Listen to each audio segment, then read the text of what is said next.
अवजुस्तरी ऋण अनपाकरणे पारुराजनपुत्र चेत न। अविद्वान जो ब्रह्मज्ञानी ऐसा जो मुक्षो ऋण का अपाकरण न करने पर सो पारिराज्य की भी उपपत्ति नहीं हो सकती है। इस चेत न ऐसा मत कहो। प्रागारस्थ प्रतिपत्ति ऋणित्व संभवाद। गृहस्थी में प्रवेश करने से पहले पूर्णतया सिंध ऋणित्व नहीं हो सकता।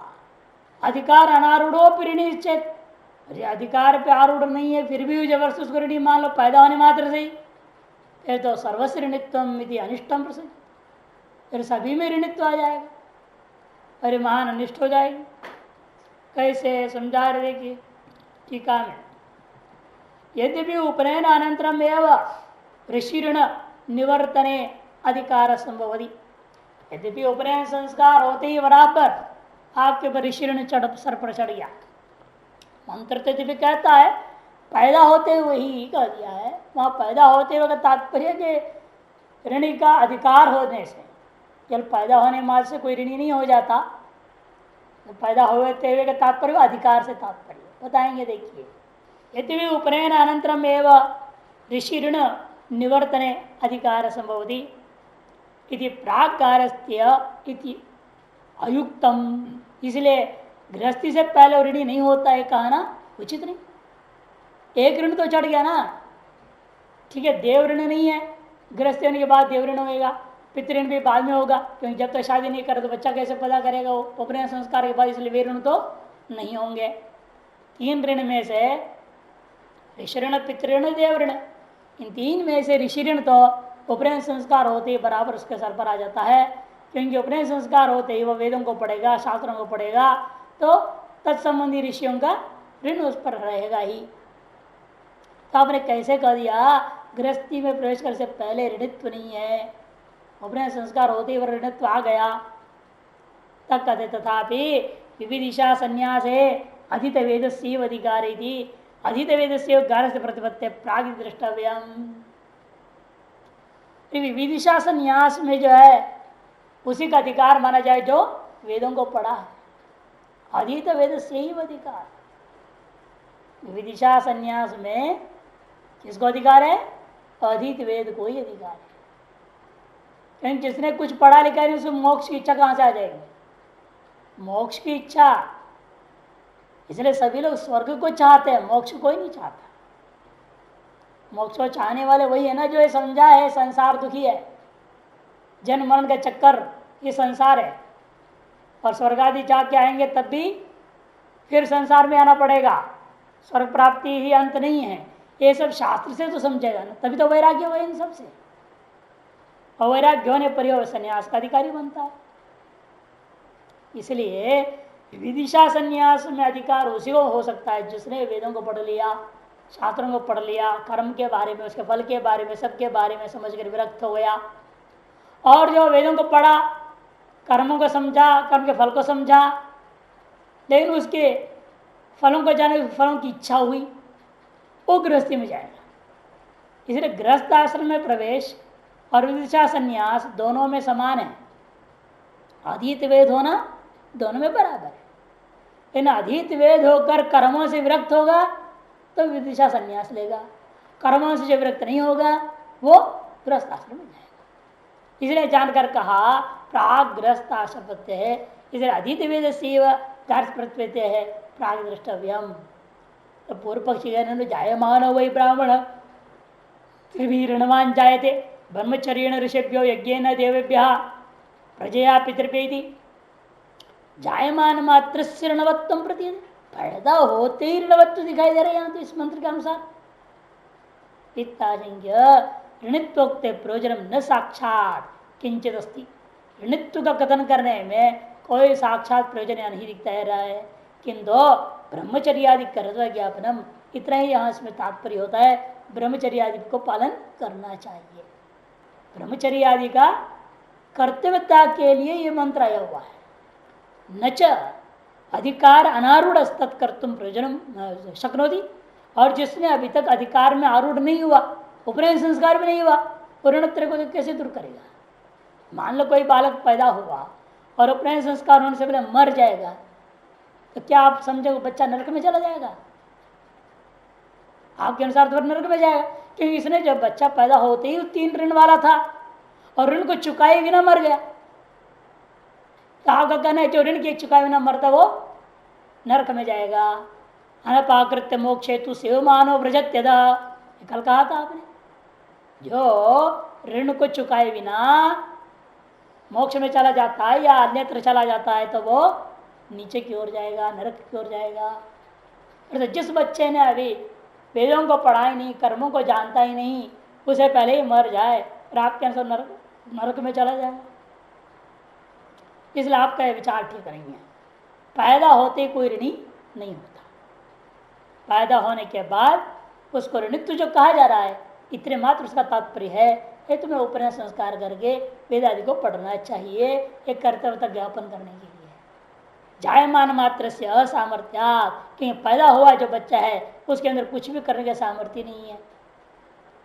और बच्चा पैदा हुआ और पितृण को चुकाने के लिए, क्या पैदा हुआ बच्चे को शादी करके बच्चा पैदा कर सकता है? वो अभी भी पैदा हुआ, उसको कैसे शादी कर दोगे?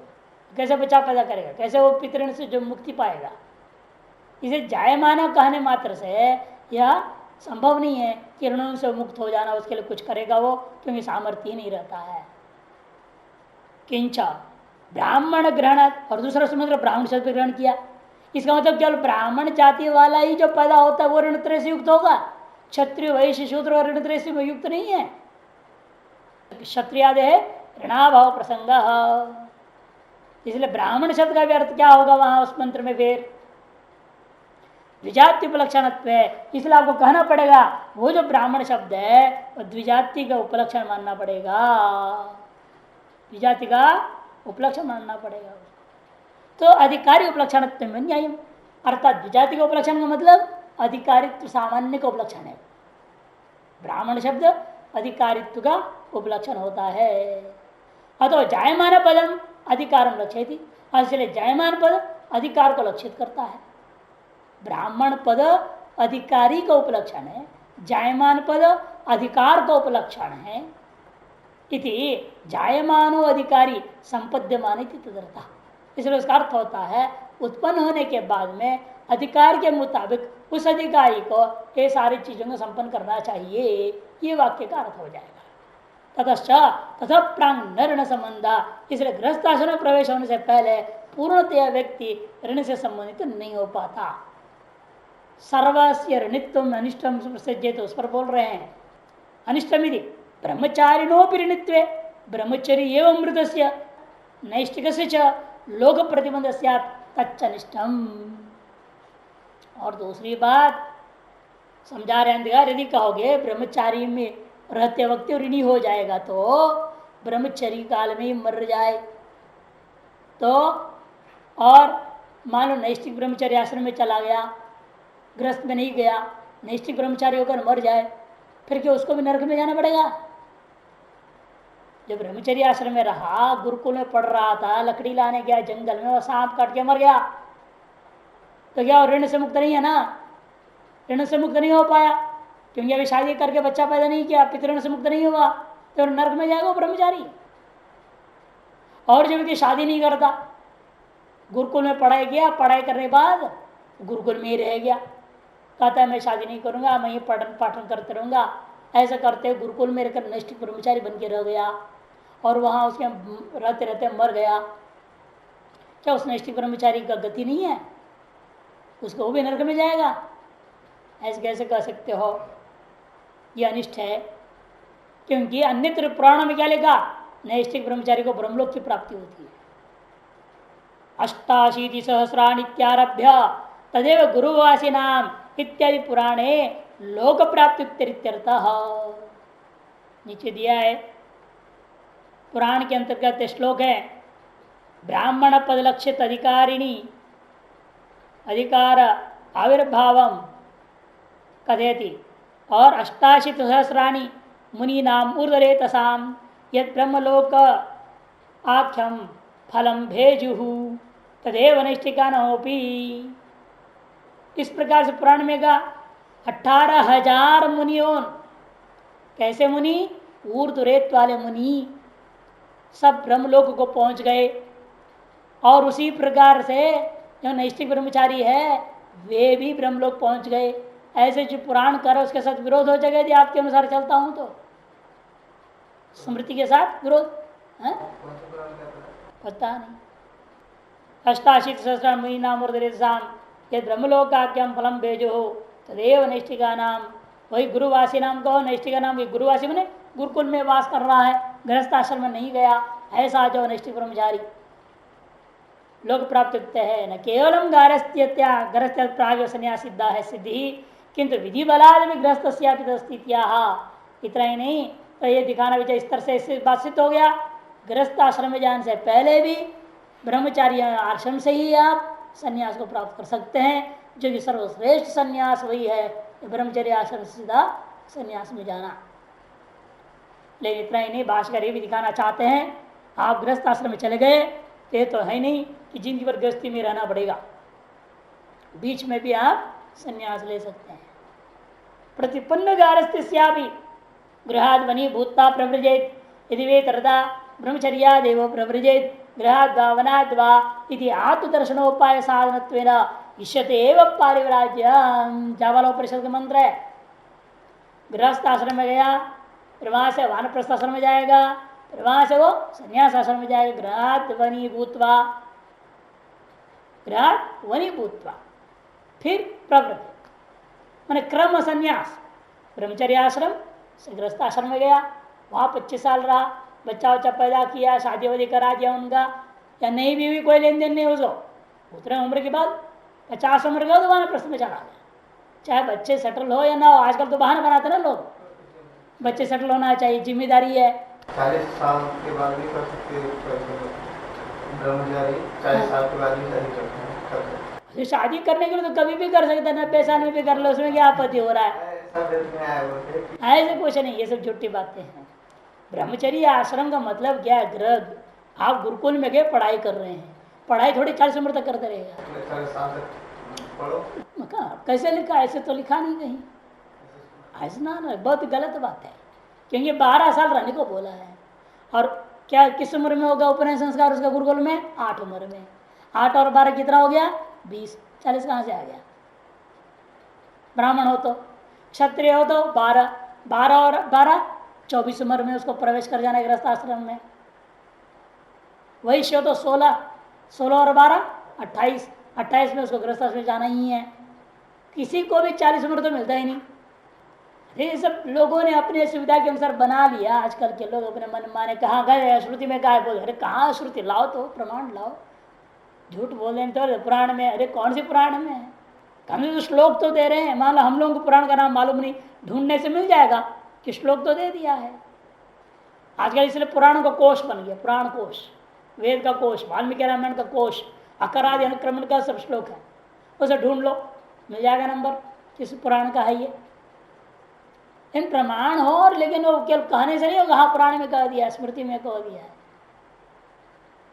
आपने बना लिया एक श्लोक और बोल दे पुराण में है, तो काम चलेगा नहीं ना। ऐसे ऐसे तो बनारस एक शास्त्रार्थ में व्यक्ति ने व्याकरण के सूत्र बना लिया, बोल दिया सूत्र, बोल दिया उसने शास्त्रार्थ में, बोल करके शास्त्र जीत गया। लेकिन अगला आदमी जो था पूरा रटा हुआ अष्टाध्यायी, ये ढूंढा ढूंढा कहीं सूत्र मिला ही नहीं, क्या करें। लेकिन अब शास्त्रार्थ में तो टाइम से तो मिलती नहीं है भाई, एक बार 2 बार 3 बार उच्छे बोलेगा वो, 3 बार आपने जवाब नहीं दिया तो हार गए, तो वापस आ गया हार करके वो।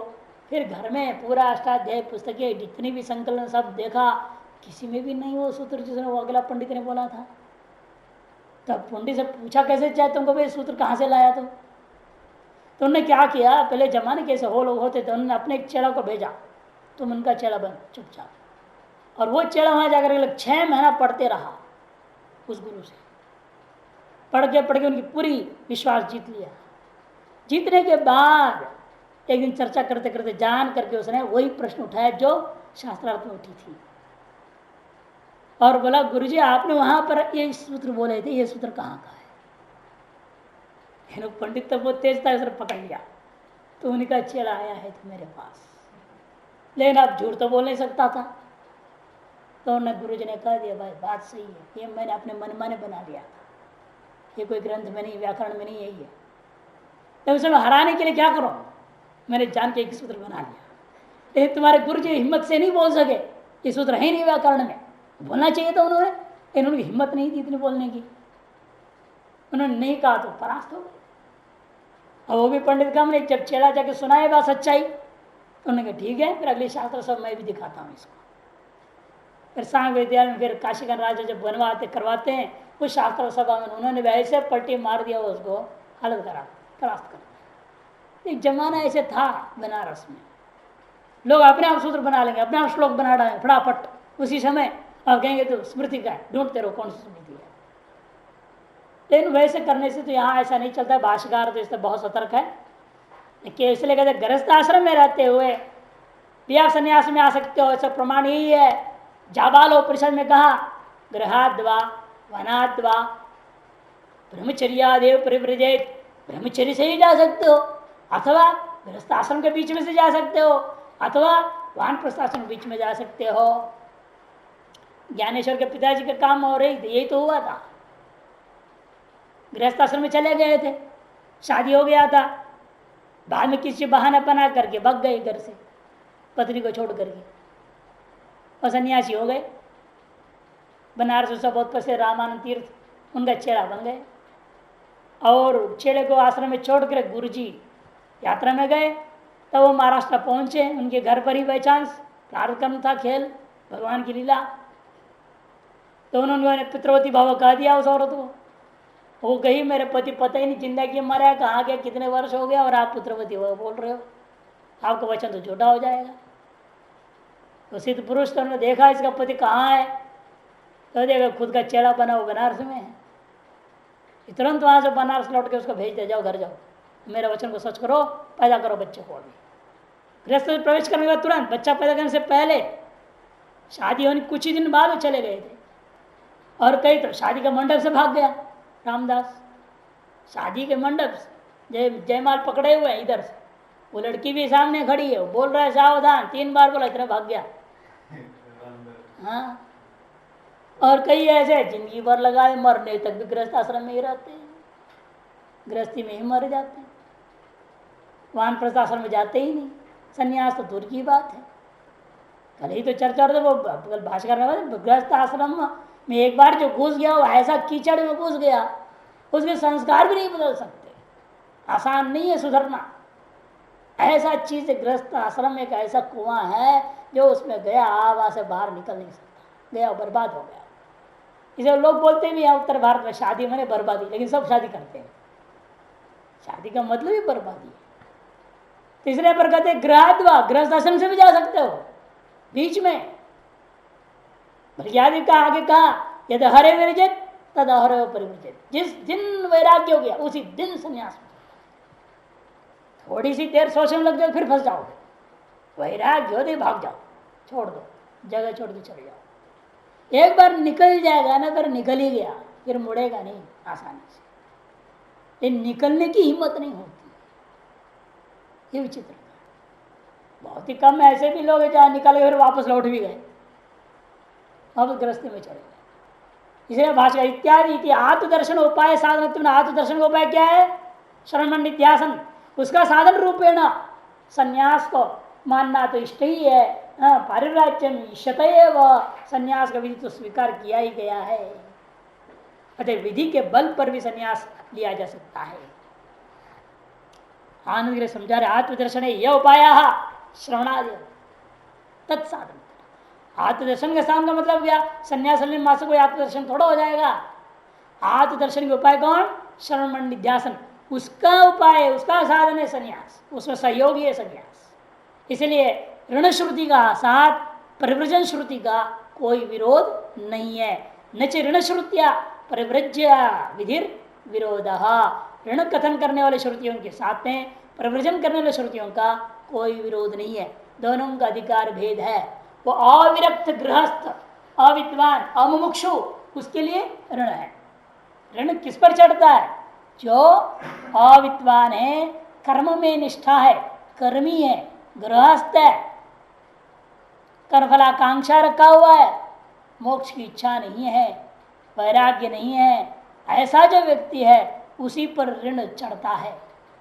और जो व्यक्ति विरक्त है, मुमुक्षु है, गृहस्थ आश्रम इसलिए प्रवेश नहीं किया, ऐसा व्यक्तियों पर कोई भी ऋण नहीं होता। इसलिए यावत जीव श्रुति नाम अविद्वत मुमुक्ष विषय कृतार्थता। इसलिए यावत जीवादी श्रुतियां जो है ना, जो अविद्वान है और अमुमुक्ष है उसके विषय में कृतार्थ हो जाता है। जिसे पूर्व पक्ष ना कर्मकांड क्या होगा, तो कर्मकांड तो गायब हो जाएंगे। नहीं नहीं, वो कर्मकांड जितनी भी है यावत जीवादी श्रुतियां वो अविद्वान और अमुमुक्षु जो है उनके लिए कृतार्थ हो जाता है, और उनकी संख्या सबसे ज्यादा है।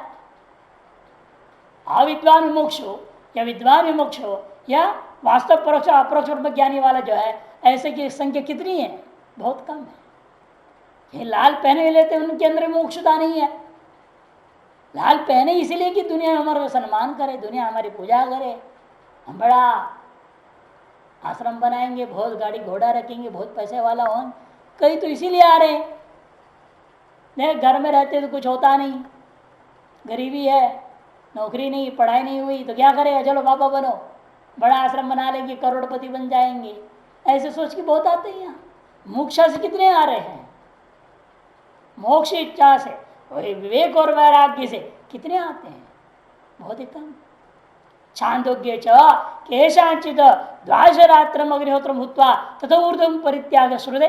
और छांदोग्य के ब्राह्मण भाग में सब है, कुछ लोगों के बारे में लिखा 12 रात्रि के अनुसार अग्निहोत्र किया, गृहस्थाश्रम प्रवेश किया, लड़का पैदा हुआ, अग्नि आधान की, अग्निहोत्र के उसके बाद 12 दिन किया, 12 दिन के बाद ही वो सन्यासी हो गया।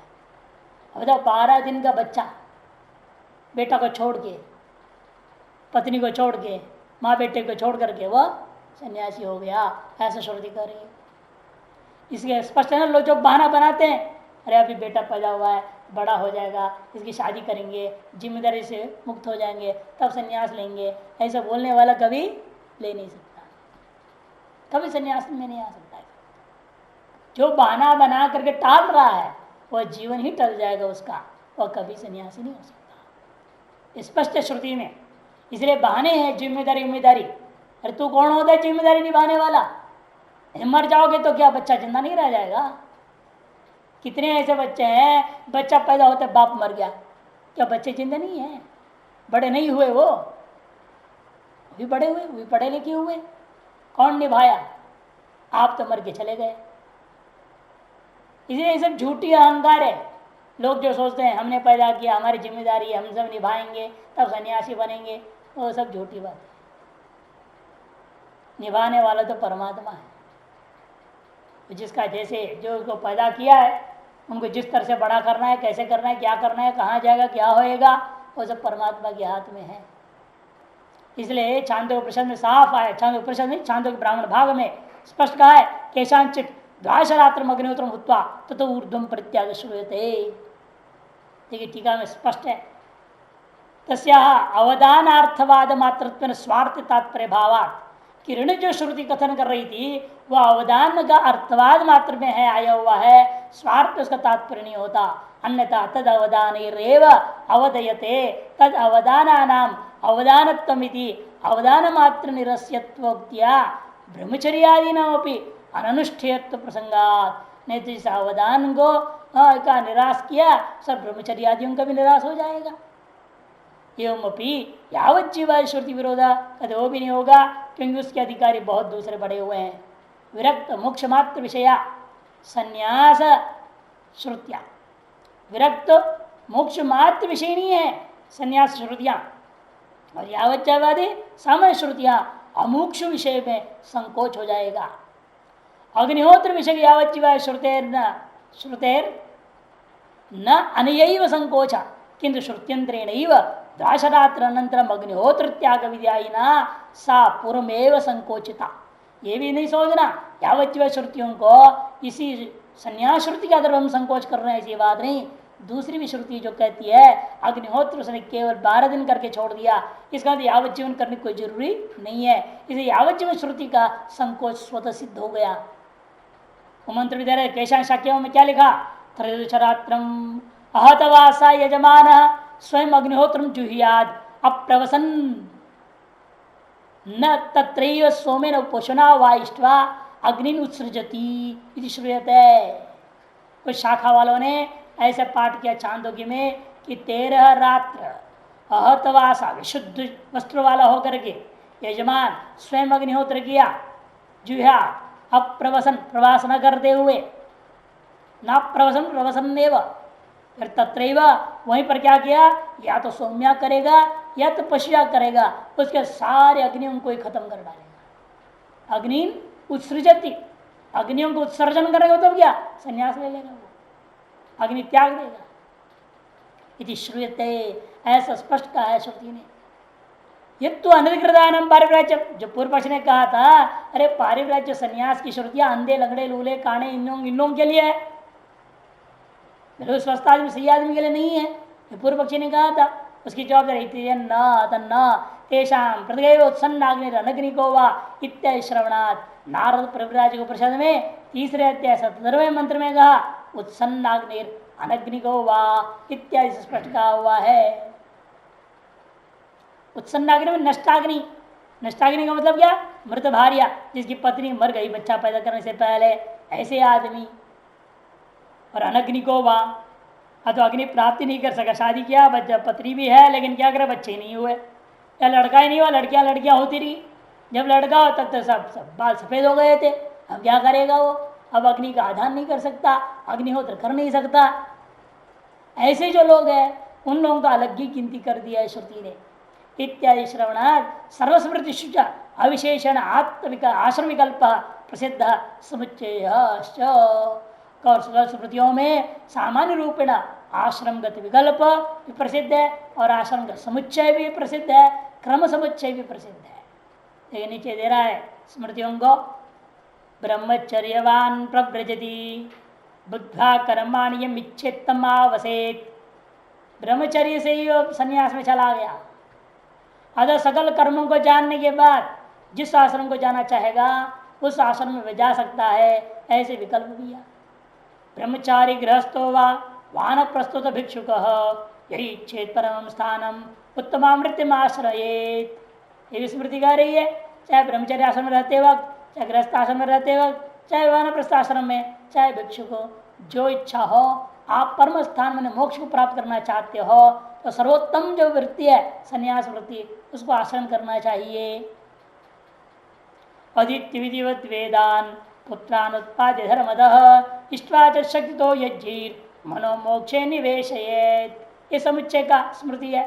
क्रम से बता दिया, पहले वेदों को पढ़ लो ब्रह्मचर्य आश्रम में रह करके, फिर गृहस्थाश्रम जा करके पुत्रों को पैदा करो, यज्ञों का अनुष्ठान करो, इष्टवाच शक्तितः शक्ति अपने सामर्थ्य अनुसार न यजन पूजन आदि करने के बाद यज्ञों के माध्यम से अंत में जाकर मनोमोक्षे निवेशित, मन को संन्यास आश्रम में जा करके प्रवेश करके मोक्ष प्राप्ति के लिए लगाना चाहिए। ऐसे समुच्चयवाद भी, क्रम समुच्चय।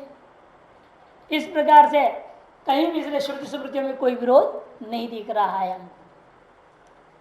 और जो पूर्व पक्षी ने कहा था यद तो विदुषो अर्थ प्राप्त वित्थान विधि अशास्त्रार्थत्व गृह वनेवा तिष्ठतो न विशेषेति तदसा, जो पूर्व पक्ष ने कहा था संन्यास जो वित्थान है वो ब्रह्म ज्ञान के अर्थता प्राप्त, यही ध्यान रखना।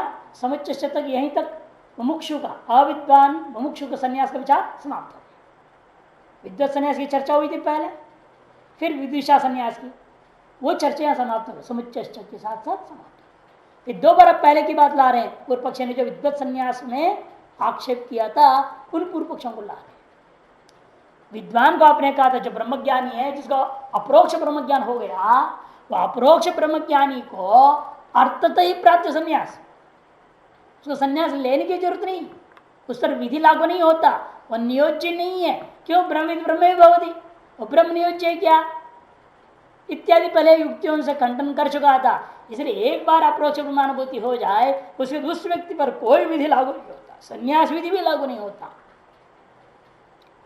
लेकिन उसको संन्यास अर्थतः प्राप्त, सकल प्रवृत्तियों से निवृत्ति स्वतः सिद्ध है, स्वरूप ही उसका ऐसा है, निष्क्रिय रूप है।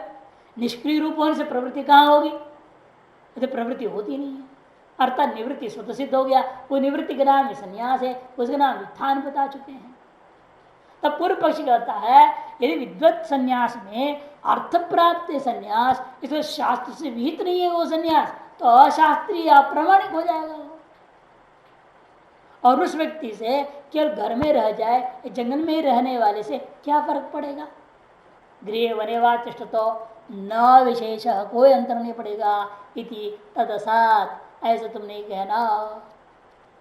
अर्थात नियम नहीं है, ब्रह्मानुभूति होने के बाद में कोई नियम नहीं, वह सन्यासी होगा, चाहे घर में रह जाए, चाहे जंगल में रह जाए, जहां भी रह जाए, कोई नियम नहीं है, ऐसा पूर्व पक्ष कहता है। तो सिद्धांत ऐसे मत को वित्थान से अर्थ प्राप्त नान्यत्र अवस्थान स्यात्, जब वित्थान ही अर्थ प्राप्त है, अन्यत्र अवस्थान भी स्वतः सिद्ध हो गया। अन्यत्र अवस्थान का न अन्यत्र अवस्थान, अन्यत्र माने ग्रह में या वन में रहने का कोई प्रश्न ही नहीं उठता उसका। अनियम पर प्रवृत्ति होगा, यह असंभव है।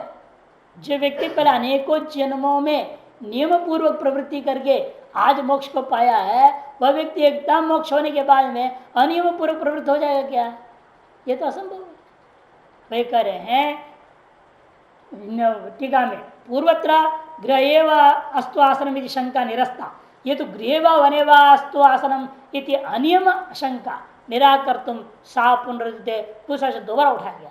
यथेष्ट चेष्टा अधिकाम परिहर्तुम च, और यथेष्ट चेष्टा यदि कोई कल्पना करे ब्रह्म ज्ञान के बाद, वो व्यक्ति मनमाने चेष्टा करेगा, उठपटांग काम करेगा वो, ऐसा कोई शंका करे, उस शंका का परिहार करने के लिए यह शास्त्रार्थ आरंभ हुआ। यदि भी अर्थ प्राप्त से पुनर्वचनाद इत्यत्र सिद्धवत व्युत्थान से भी, यद्यपि अर्थ प्राप्त था फिर भी श्रुति ने भी कह दिया, अतः अवश्यम भावी उसका संन्यास होगा। विद्वत व्युत्थान से शास्त्रार्थ मुक्तम एव, विद्वान का व्युत्थान जो संन्यास है वो शास्त्र विहित ही है। तथापि अशास्त्र मुक्तम अंगीकृत्य, फिर भी यदि कहते हो वह शास्त्र का विषय नहीं होता है, तो उसको स्वीकार करके भी हम जवाब देते हैं। शास्त्र विषय न होने पर भी उस पर जो है अनियम पूर्वक प्रवृत्ति की आरोप अब नहीं लगा सकते। क्यों? यदि व्युत्थानवद गारस्थ्यमपि अर्थ प्राप्त स्यादेवं अनियमो न तदस्ति, यदि व्युत्थान के समान गारस्थ्याश्रम भी अर्थतः प्राप्त है क्या? यदि अर्थतः प्राप्त होता तो मान लेते, लेकिन वो अर्थतः प्राप्त नहीं है। गारस्थाश्रम कैसे प्राप्त होता है किसी को? कामना वशात। कामी पुरुष ही गृहस्थ आश्रम में जाएगा, जो कामी पुरुष नहीं वो कभी गृहस्थ आश्रम में नहीं जा सकता। बिना कामना का, पुत्र की कामना है, पत्नी की कामना है, जाया में स्यात् पुत्रम में स्यात्, श्रुति साफ बता रही है। बिना कामना वाले को कहाँ लिखा है कि गृहस्थ आश्रम में जाएगा?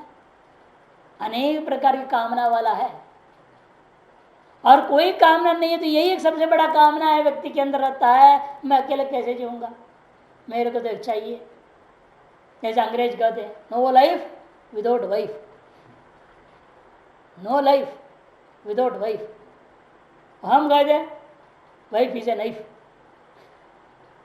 वाइफ क्या है? नाइफ है, खतरा है। तो देखते हैं ना, संसार में हम लोग नहीं देखे क्या? जिस घर में रहे वो भी तो गृहस्थी तो थे, वो भी जहाँ पैदा हुए हो, आस पड़ोस में गृहस्थी में बीच में तो नहीं, सब देख रहे रोज रोज लड़ाई झगड़ा हर घर में। कहाँ नहीं, किसकी माता पिता के पीछे गर्मा गर्मी नहीं होता?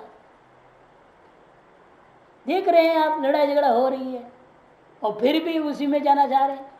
ये मूर्ख है। अपने घर में देख रहे हो, आस पड़ोस में देख रहे हो, अपने बड़े भाइयों में देखते हो, रिश्तेदारों में देखते हो, रोज लड़ाई झगड़े हो रहे हैं। अखबारों में तो आजकल कहानियां रोज आ रहे हैं। और कुछ देखना चाहते हो तो वहां कोर्ट में चले जाना, परिवार कोर्ट होता ना, परिवार कोर्ट है, फैमिली कोर्ट, वहां जाके देखो रोज आ रहे हैं वहां तलाक के लिए लड़े पत्नियां, लाइन लगी हुई है जोड़ों की, हम अलग होना चाह रहे हैं जी, इनके माँ बाप आ रहे, उनके माँ बाप आ रहे, सब वकीलों को लेकर के भाई हम अलग होना चाहते हैं, लाइन लगा हुआ है वहां पे। देखो तो वैराग्य हो जाएगा, ठहर बेकार है तो जिंदगी, इसने कितनी लफड़ा करा, उसने कितना लफड़ा, कितना खर्च होकर के कैसे धूमधाम से शादी किया, और आज आकर के लाइन में लगे हुए हैं हम अलग होना चाह रहे। कितने बेवकूफ दुनिया, और फिर भी अकल नहीं, शादी कर रहे हैं उसी बगल में। हाँ, मैरिज रजिस्ट्री कोर्ट भी बना हुआ है उसी। इधर लड़ाई झगड़ों की है और उधर नए नए जोड़ी आकर के सहन कर रहे हैं, हम दोनों शादी कर लिए हैं, हम दोनों जिंदगी भर साथ जिएंगे, सहन कर रहे हैं। अगल बगल में दोनों कोर्ट बहुत सारे चलते हैं, एक दो केस थोड़े, हजारों चल रहा है रोज रोज। ये सब देख करके भी आदमी को यदि वैराग्य नहीं आवे, वो तो पशु है, आदमी थोड़ी है। आदमी नहीं, वो तो पशु है। इसलिए भाष्यकार साहब कहते हैं पशुवाद विषय विशेषात कह दिया। तो देखिए ननो अन्यत्र अवस्थानवद वित्थान से भी कामादि प्रयुक्तत्व नहीं हो सकता कि अन्यत्र अवस्थान से काम कर्म प्रयुक्तत्व वो चाम। भास्कर कहते हैं मैं साफ साफ पहले बोल चुका हूं, मैंने गृहस्थ आश्रम में जाना या ब्रह्मचर्य आश्रम में रह जाना या वानप्रस्थ आश्रम में रह जाना, ये सब काम और कर्म से प्रयुक्त होता है। एकमात्र संन्यास आश्रम वो है या कामना नहीं और कर्म भी नहीं है, काम कर्म से प्रेरित नहीं है। काम कर्म से प्रेरित बाकी तीनों आश्रम, वहां रहने का मतलब ही है उसके अंदर कामना है और कर्म की भी इच्छा है, कर्मफल भोगने की इच्छा है। तद अभाव मात्र व्युत्थान, और काम कर्म के अभाव मात्र का नाम ही व्युत्थान। इति च अवोचाम, यह बात पहले ही हम बोलकर सिद्ध कर चुके हैं। यथा कामित्वं तो विदुषो अत्यंतम अप्राप्तम, अत्यंत मूढ़ विषय न अवगमान। और यथा कामित्व हो जाना, मनमाने चलना, ये तो अत्यंत मूढ़ का विषय है। अरे विवेकी मुमुक्षु भी अत्यंत मनमाने नहीं चल सकता, तो ब्रह्मज्ञानी कहां से मनमाने चल जाएगा? कैमुत न्याय लगा दिया। यथा कामित्व तो विदुषो अत्यंत अप्राप्त। यथा कर चेष्टा मात्र, कामादि से प्रयुक्त चेष्टा मात्र को लेकर के वो मनमाने चेष्टा करेगा, निषिद्ध चेष्टा भी कर डालेगा। निषिद्ध चेष्टा तो शास्त्रार्थ ज्ञान शून्य अत्यंत मूढ़ विषय। निषिद्ध कर्मों को करना तो शास्त्रार्थ का ज्ञान से शून्य अत्यंत मूढ़ पुरुष का विषय होता है। अरे तो विद्वान है, ब्रह्मज्ञानी, और वो निषिद्ध कर्मों को कैसे करेगा? तदुभयंच विदुषो नास्ति, चेष्टा मात्र में अप्रसक्तम, निषिद्ध चेष्टा दूर अपास्ता। इसलिए चेष्टा मात्र वहां निषेध जब हो गया तो निषिद्ध चेष्टा कहां से हो सकता है? इसको विस्तार में समझा रहे। देखिए तथा शास्त्र चोदित तुम अपनी, वह ब्रह्मज्ञानी तो शास्त्र विहित कर्म भी नहीं करना चाहता। शास्त्र चोदितम अभी कर्म आत्मविदो अप्राप्तम गुरु भारत अवगम्य थे किमुत अत्यंत विवेक निमित्तम यथा कामित्व। शास्त्र से विहित कर्म को भी आत्मवेत्ता जिसको अप्राप्त है, क्योंकि वो क्या मानता है? उसको गुरु भारत या महान क्लेश रूप मानता है। विहित कर्म भी जिसके लिए महान क्लेश है, भोजन भी महान क्लेश है, लघुशंगा शौच करना भी एक महान क्लेश स्थिति आ जाती है, तब अवधूत दशा में चला जाता है। फिर अजगरवत पड़ा रह जाता है, अजगर जैसे नंगा पड़ा, लघुशंगा हो रहा है तो ठीक नहीं हो रहा है, शरीर से क्या हो रहा है, कोई लेन देन, नहाना नहीं धोना नहीं, कुछ नहीं पड़ा, पशु जैसा दिख रहा है लेकिन महान ब्रह्मज्ञानी है। अंतर इतना ही है, और बाकी पशु ही है, देखने में ब्रह्मज्ञानी लग रहे हैं। कितना अंतर है! एक तो देखने में पशु जैसा है लेकिन है ब्रह्मज्ञानी, दूसरा देखने में ब्रह्मज्ञान लग रहे हैं, है सब पशु, जस्ट अपोजिट। एक बार हमने देखा ना, शिवानंद आश्रम से आगे पहले वो सब झोंपड़ियां रहती थी, ऐसे गंदा सा रहता था, कूड़ा फेंकते थे लोग, आश्रम के भी कूड़ा में फेंका जाता था। वो कूड़े के पास में एक आदमी बैठा रहता है, गंदा है, गंदा कपड़ा हमेशा रहता था। और शाम को वहाँ खिचड़ी बढ़ती है शिवानंद आश्रम का, तो वहाँ जाके खिचड़ी एक टाइम खाता था और कहीं जाता भी नहीं था दीक्षा। और हम लोग उधर से नीचे जाते थे, जहाँ तीर्थ आश्रम बना है अब ओमकांत वालों का है, वहाँ जाके बैठते थे, कंठस्थ में एकांत शांत रहता था। तो वो एक बार अचानक उस दिन ऐसे जो मैं अकेला ही था, रटते रटते आ रहा था, पुस्तक हाथ में थी, वो संस्कृत में बोलने लगा। मैंने कही तो देखने पागल जैसे लगता है, लोगों पर पत्थर मारता था और आज संस्कृत तो बड़ा धड़ धड़ बोल रहा है, तो बड़ा विद्वान है। तो फिर हमको बुलाया, बिठाया, बातचीत की बड़ा प्रेम से। मैंने उनसे पूछा, सब बात उसने बताई। हम वेदांत से आचार्य, सर्वदर्शन से आचार्य, ज्योतिष से आचार्य, न्याय से आचार्य, 7 विषयों से आचार्य था वो, इतना महान विद्वान। मैंने आप ऐसे क्यों रहते हैं, और क्या करना। समझ गया ना, संसार तो झूठा है, बेकार है, कोई लेन देन नहीं। किसका पीछे जाए, क्यों जाए, क्या कहा। ब्रह्मज्ञानी था, परम ब्रह्म, कुछ दिन बाद वहां से चला ही गया, आज तक पता नहीं गायब। ऐसे रहते हैं, एकदम गंदा पंदा पड़े, पता ही नहीं चलता। वो पागल जैसे व्यवहार करता था, लोग पास जाए तो पत्थर मारता था, लोग कहते पागल पागल भाग जाते थे। जैसे अपनी पहचान को छिपा के रहा हो कि तो पता ना चले हम क्या है। ऐसे ऐसे ज्ञानी लोग रहते हैं। और वो निश्चित चेष्टा कैसे कर सकता, ऐसा आदमी कभी नहीं कर सकता। एतदेवा विवृणोति तथा ही इत्यर्थ है। तथा शब्द गुरु भारती में अति क्लेशतया ये तो अवगम्य थे अतो अप्राप्त, जिसमें उसको ऐसा लगता है अत्यंत क्लेशात्मक विधियां भी, तो निषेध तो उसके लिए महान क्लेश हो जाएगा। इसलिए अविवेक आदि निमित्त अपाय नैमित्तिक अपागम इति दृष्टान्त महा, क्योंकि अविवेक आदि ही निमित्त है। निश्चित चेष्टा पशुवत जीने के पीछे क्या है, अविवेक आदि ही, अविवेक काम कर्म यही निमित्त होता है यथा कामित्व के प्रति। अतः जिसके अंदर अविवेक आदि नहीं है, विवेक जग गया, तो यथा कामी नहीं हो सकता। उसे दृष्टान दे रहे, नहीं उन्माद दृष्टि उपलब्धम वस्तु तद अपगमे भी तथैव स्यात्। वह हट जाने के बाद भी वैसे ही रहेगा क्या। उन्माद की वजह से क्या हुआ, गंधर्व नगर देख रहा था, तीव्र दृष्टि की वजह से दूसरी चंद्रमा देख रहा था, वह उपलब्ध वस्तु तद अपगम्य भी, ये दोष उन्माद और तीव्र दृष्टि का हट जाने पर भी तथैव स्यात्, तथैव न स्यात्, न का जोड़ेगा, न तथैव स्यात्, वैसे ही उसको नहीं दिखाई देता। क्यों, उन्माद तिम्र दृष्टि निमित्तत्वादेव तस्य, तो उन्माद और तिम्र दृष्टि रूपा दोषों को ही निमित्त थे, उसके वजह से भी दिखाई दे रहे थे, और निमित्त हट गया तो निमित्त भी चला गया। निमित्त अपाय निमित्त अपाय तस्मात् आत्मविधि वित्थान व्यतिरेकेण न यथा कामित्वं न चान्यत कर्तव्यम् इत्यत सिद्धम। इस आत्मवित्ता ब्रह्मज्ञानी के लिए संन्यास से अतिरिक्त यथा कामित्व भी नहीं हो सकता, अन्यत कर्तव्य भी उसके लिए कुछ भी सिद्ध नहीं हो सकता।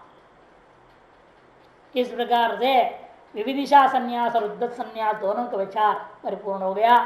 और अब वो कहता है लेकिन कर्म और ज्ञान का समुच्चय पर मोक्ष उसने कहा था, वो आशंका उठा रहे। यत्तो विद्यांच विद्यांच सद वेद विगुण साहिति न तत्र विद्यावतो विद्या सा अविद्या भी वर्तते इति यम अर्था। इस मंत्र में विद्या के साथ साथ अविद्या भी रहती है, इस मंत्र का अर्थ नहीं लेना। न अयम अर्थ विद्यावतः, विद्यावान पुरुष के अंदर विद्या के साथ में अविद्या भी रहती है, ऐसा नहीं अर्थ होगा। कस्तरी, इसका क्या अर्थ है फिर, कद एकस्मिन् पुरुषे एकदैव न सह संबध्ययाता, एक पुरुष में एक काल में एक परस्पर विरोधी वस्तु के नाते एक साथ दोनों के दोनों संबंधित नहीं हो सकते। यथा शुक्ति गया रजत शुक्ति का ज्ञाने एक पुरुष से, एक पुरुष के अंदर एक कालावच्छेदन शुक्तिका में इदम रजतम और यम शुक्तिका दोनों ज्ञान एक साथ होगा क्या। जब रजत ज्ञान होगा तो शुक्ति ज्ञान नहीं, शुक्ति ज्ञान होगा तो रजत ज्ञान नहीं, दोनों ज्ञान एक साथ शुक्तिका में एक पुरुष को एक काल में नहीं हो सकता। जैसे वैसे एक पुरुष को एक काल में विद्या और अविद्या दोनों ही उसके अंदर नहीं हो सकती। इसमें प्रमाण क्या है, कठोपनिषद साफ साफ कहते हैं दोनों अत्यंत विरुद्ध वस्तु है, अत्यंत दूर है। दूर में ते विपरीते विशूची अविद्या च विद्या इति ज्ञाते इति काटके इति ज्ञाता इति ही काटके 1 2 4 कठोपनिषद का वो कहता है साफ साफ कठोपनिषद जो विद्या और अविद्या नाम के जानी जाती है वे परस्पर अत्यंत विरुद्ध है और विरुद्ध स्वभाव वाली होने से अत्यंत एक दूसरे से विलक्षण है, दूर है, असंबद्ध है। दूरम मने असंबद्धम वेत्ते और विपरीते च, ये दोनों पर अत्यंत विपरीत विरुद्ध है। विशूची विविध प्रकार की गति वाले हैं। कौन, अविद्या या विद्या च, अविद्या और विद्या। तस्मात् विद्यायाम सत्याम अविद्या संभव अस्ति, इसलिए विद्या रहते हुए अविद्या हो नहीं सकती और अविद्या रहते हुए विद्या नहीं हो सकती। अच्छा, अविद्या रहते हुए क्या करना पड़ता है, श्रुति के आधार पर साधना करते करते करते श्रवण मन ध्यान का अभ्यास करते करते करते क्या करना पड़ेगा, उस अविद्या को नष्ट करेंगे तो विद्या का आविर्भाव होगा। तपसा ब्रह्म जिज्ञासु श्रुते है। इसी तैत्रोपनिषद में कहा, तीसरा वल्ली दूसरे मंत्र में, तपसा ब्रह्म जिज्ञासस्व, तप के द्वारा मन चिंतन के द्वारा ब्रह्म को जानने की इच्छा करो। तप आदि कोई विद्यात्पत्ति साधनम गुरु उपासनादि च कर्म अविद्यात्मकत्वाद अविद्या उच्चते। इसे कहते हैं तप आदि ही विद्या उत्पत्ति का साधन है, गुरु उपासनादि च, और गुरु उपासनादि भी क्या है, विद्या उत्पत्ति का साधन है। कर्म अविद्यात्मकत्वाद अविद्या उच्चते। और यह अविद्या का शब्द का अर्थ क्या है, वास्तव में कर्म। क्यों? अविद्यात्मकत्व, अविद्या मूलकत्वाद, अविद्या है कारण जिसका, अतएव जो है कर्म को अविद्या शब्द से कह दिया। कारण और कार्य को अभेद करते हुए कर्म कार्य है, वैसे कारण कौन है, अविद्या। यदि आपके अंदर अविद्या न हो, आप शास्त्रीय अशास्त्रीय किसी पर कर्म प्रवृत्त नहीं हो सकते।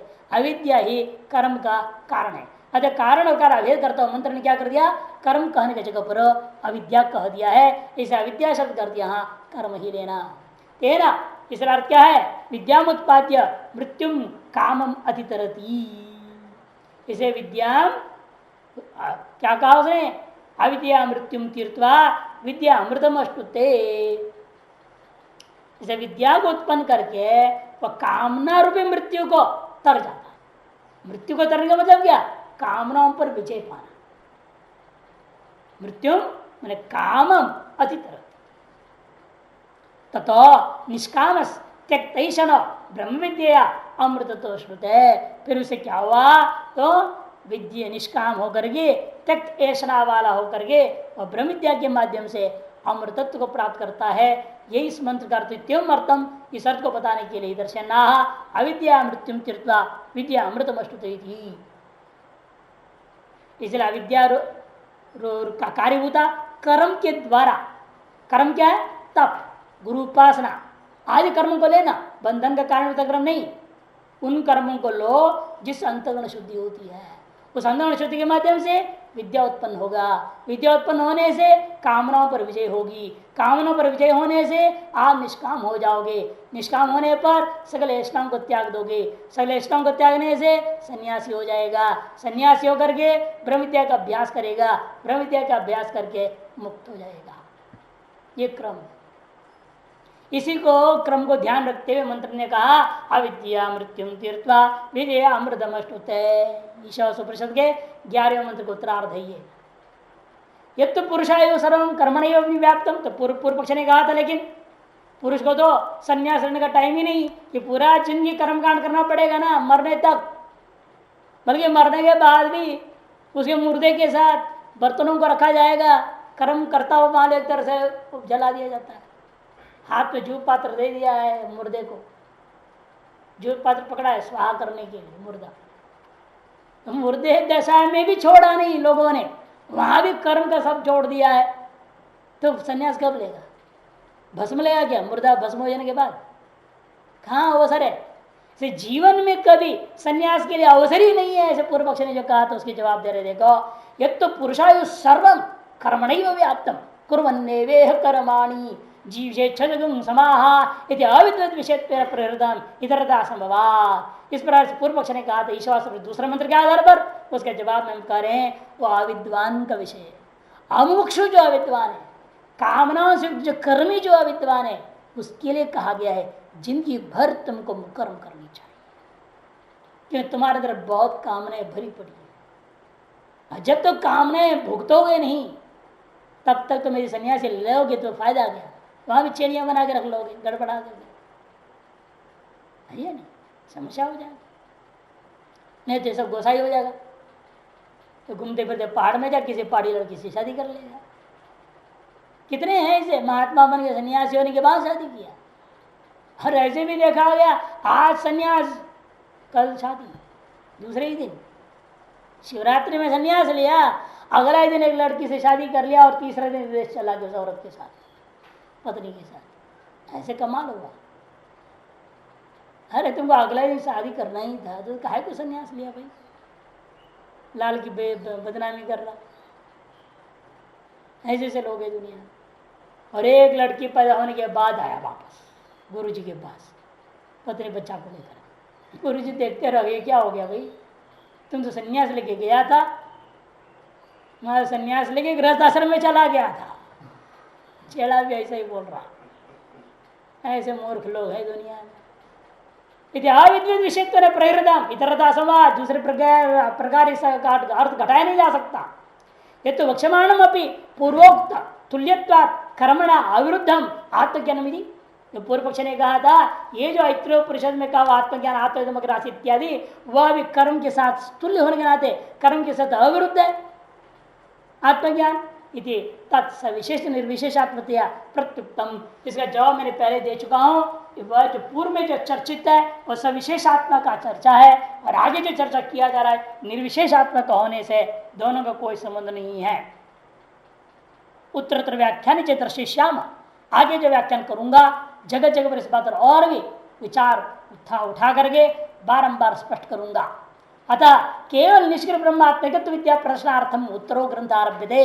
इसे केवल निष्क्रिय निर्गुण निराकार निष्कल निरवय निरंजन निष्काम अकाम आप्तकाम सर्वज्ञ सर्वशक्तिमान जो ब्रह्म है वो आत्मिकत्व है, जीव ब्रह्म एकत्व है, उसी को दिखाने के लिए तारस ब्रह्म विद्या को प्रदर्शन कराने के लिए अगला ग्रंथ आरंभ हो रहा है। इस प्रकार से ऐत्रेयोपनिषद की भूमिका संबंध भाष्य पूर्णता को प्राप्त होता है।